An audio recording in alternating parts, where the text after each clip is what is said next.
सब व्रतों में सर्वश्रेष्ठ श्री एकादशी व्रत है।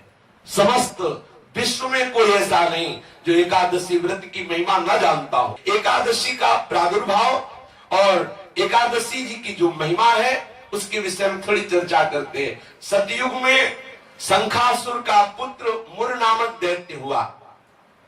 शंखासुर को भगवान विष्णु ने मार डाला। इससे मुर को बड़ा दुख हुआ।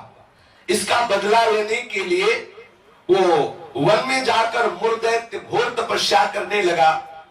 उसके तपस्या से संतुष्ट होकर सर्व सामर्थ्यशाली भगवान ब्रह्मा जी उसके समीप आए और उससे कहा कि तुम वरदान मांग लो। यह सुनकर मुर दैत्य बोला कि हे वरदाता नाथ, देवता, दैत्य, मुनि, मनुष्य, शिव, विष्णु और बड़े बड़े लोकपाल, दिक्पाल, जहां तक आपकी सृष्टि है, मुझे कोई समर में ना जीत सके ना कोई मार सके, ऐसा वरदान दीजिए। इतना उसने तप किया मुर दैत्य ने कि भगवान ब्रह्मा को विवश होकर के ऐसा ही हो तथास्तु, ऐसा ही हो कहना पड़ा। अब ब्रह्मा जी ऐसा कह करके अपने लोक को चले गए। अब जो असुर है वो वर पा करके बड़ा बलवान हो गया। जिस लोकपाल के पास जाता ललकार कर उसे परास्त कर देता, क्योंकि मर सकता नहीं। ब्रह्मा जी ने ऐसा वर दिया है। लोकपालों को जीतकर समस्त लोकों पर अपना उसने अधिकार कर लिया और समस्त लोकपालों के पद पर वो दैत्यों को नियुक्त करता। दैत्य सदैव विपरीत भावना वाले समस्त ब्राह्मणों को, भक्तों को, गाय को, ऐसे सब संतों को सताना, मारना, काटना, महान अत्याचार मुर दैत्य के द्वारा फैल गया। दुखी होकर के समस्त देवता भगवान शंकर जी के पास गए। भगवान शंकर जी सबको आश्वासन दिए, क्योंकि वो कल्याण स्वरूप है। जब जब कोई भारी विपत्ति पड़ती है तो समस्त देवता महादेव जी के पास जाते हैं, फिर महादेव जी उपाय बताते हैं। जैसे समुद्र मंथन के समय हलाहल विष निकला तो किसी भी देवता की ताकत नहीं कि चख सके, महादेव जी के पास गए और प्रार्थना की तो आज भी भगवान शिव को नीलकंठ कहा जाता है, उसे धारण करते हैं।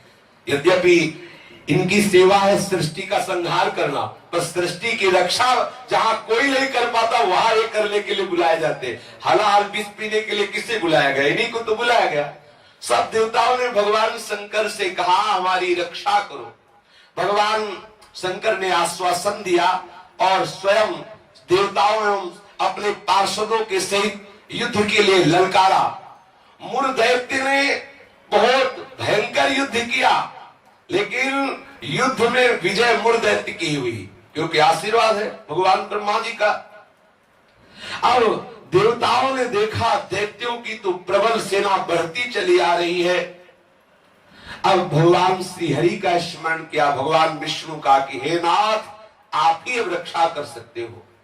भगवान श्री विष्णु जी ने सुदर्शन चक्र का स्मरण किया और मुर दैत्य पर प्रहार किया, पर ब्रह्मा जी के वरदान प्राप्त होने के कारण भगवान के प्रिय पार्षद सुदर्शन ने उसको ऐसे घूमकर परिक्रमा करते हुए आकर भगवान के हाथ पर विराजमान हो गए, क्योंकि ब्रह्मा जी भगवान श्री हरि के ही अंश से प्रकट हुए। वरदान की मर्यादा रखने के लिए सुदर्शन चक्र जी समीप से जाकर वापस आ गए, लेकिन मुर दैत्य को मारा नहीं। अब तो हाहाकार मच गया कि अब ये प्रलयंकारी दैत्य जब भगवान शिव के वश में नहीं हुआ, बड़े बड़े लोकपालों को अपने अधीन कर लिया और भगवान विष्णु का सुदर्शन चक्र भी वापस हो गया, अब क्या होगा? सब देवता भगवान विष्णु से प्रार्थना करने लगे।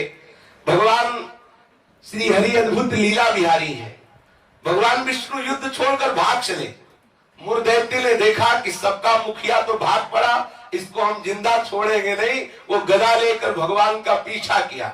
मुर दैत्य ने भगवान भागकर बद्री का आश्रम में गए और एक बड़ी ही गहरी एकांतिक गुफा में जा छिपे और अत्यंत श्रमित हुए निद्रावश से प्रतीत होने लगे। मुर ने गुहा में प्रवेश करके दहाड़ लगाई, कहाँ है? भगवान विष्णु को संबोधन किया, कहाँ है तू? उसी समय भगवान के हृदय से एक दिव्य शक्ति प्रकट हुई और वो शक्ति कन्या के रूप में प्रकट होकर अपने परम तेज एवं दिव्य आयुधों से एक क्षण में मुर दैत्य को मार गिराया। क्षण में दैत्य को मार गिराया। भगवान विष्णु के हृदय से एक दिव्य शक्ति प्रकट हुई, जिसने कन्या रूप धारण किया और अपने दिव्य शक्ति से उस मूर दैत्य को क्षण मात्र में सेना सहित नाश कर दिया। उसी समय देवताओं ने पुष्पों की वर्षा की और उस देवी की स्तुति की। स्तुति सुनकर श्री भगवान जग गए। भगवान विष्णु ने देवताओं से कहा, तुम किसकी स्तुति कर रहे हो, क्या हुआ? बोले, प्रभु आपके हृदय से ये कन्या प्रकट हुई और इसने सब दैत्यों का नाश कर दिया और मूर दैत्य को भी मार दिया। भगवान ने कहा कि ये कन्या जो हमारे हृदय से प्रकट हुई, ये एकादश तिथि को प्रकट हुई, 11 को, इसीलिए इस कन्या का नाम होगा एकादशी।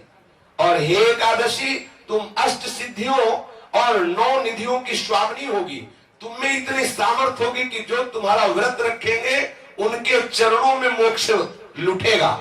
एकादशी का महत्व है उसके चरणों में सर्वपाप प्रशमनम पुण्यमात्यंतिकम तथा गोविंद स्मारणम मेकादस्यामुपोषणम।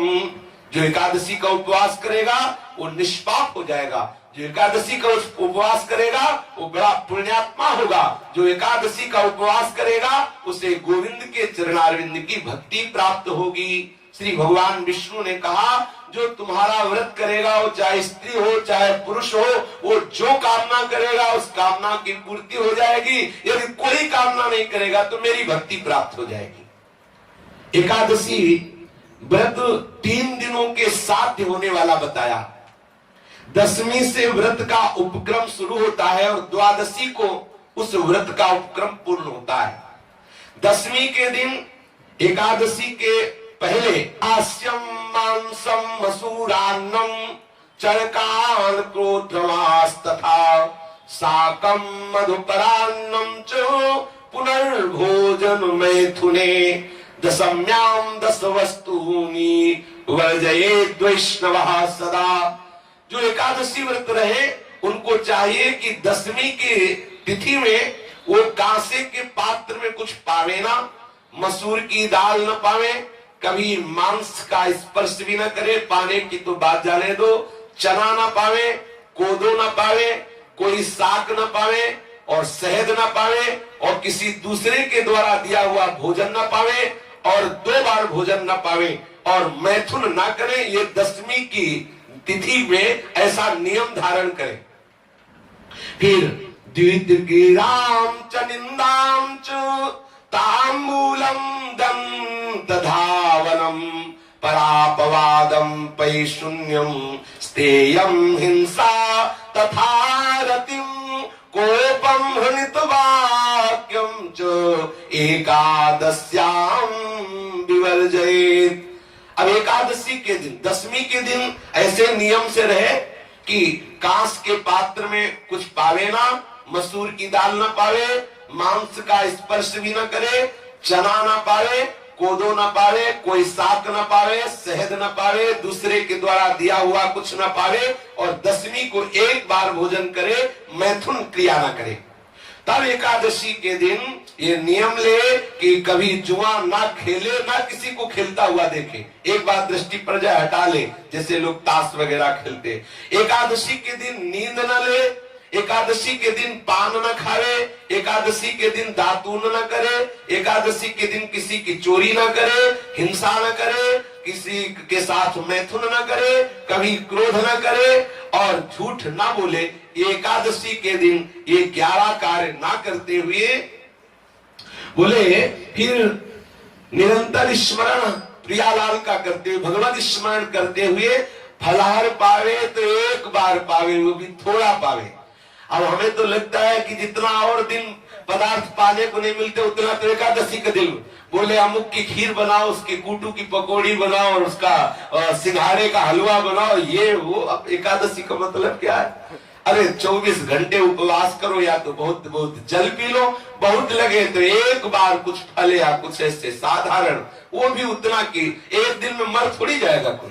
जो एकादशी हाँ, तो काहे का व्रत फिर, अगर खूब कचौड़ी पकौड़ी सब बना के उसकी पाओ तो। एकादशी का तात्पर्य है भगवत आराधन में तन्मय रहना। सुबह से कुछ ना पावे, 24 घंटे में एक बार कुछ जल दूध कुछ थोड़ा सा पाले, और फिर द्वादशी के दिन कांस्यम मांसे सुराम क्षौद्रम तैलम वितथ भाषणम व्यायामं च प्रवासं च पुनर्भोजन मैथुने अस्पृश्यास्पर्शमासूरे द्वादश्याम द्वादशम त्यजेत्।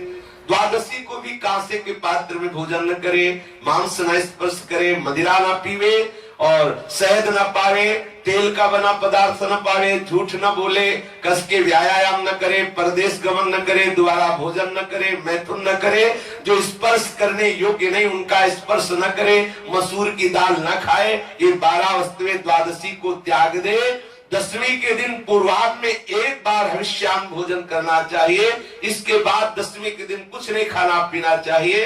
एकादशी के दिन ब्रह्म मुहूर्त में उठकर प्रातःकालीन कृत्य से निवृत्त होकर स्नान करके भगवत प्रसन्नता के उद्देश्य से व्रतोपवास का संकल्प लेकर संध्या तर्पण वंदन आदि जो भी गुरु प्रदत्त उपासना है या प्रियालाल के षोडोपचार विधि से पूजन करे, फिर प्रणाम नमस्कार आदि करे, रात्रि भर जागरण करे, कीर्तन करे। निर्जल व्रत करना सबसे श्रेष्ठ एकादशी व्रत को कहा गया है। पूज्य श्री मथुरा दास जी 12 महीना निर्जल एकादशी करते थे।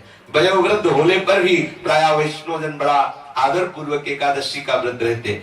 द्वादशी के दिन पूर्वत सेवा पूजा करके पहले श्री प्रियालाल का श्री हरि का चरणामृत ले और कम से कम एक साधु को भोजन करावे, फिर पावे। ऐसा एकादशी का विधान है। और एकादशी का फल क्या है? पाप नष्ट हो जाते हैं, मोक्ष की प्राप्ति हो जाती है। यदि निष्काम रहे तो भगवत प्रसन्नता उसको प्राप्त होती है, मतलब भक्ति का वर्धन होता है।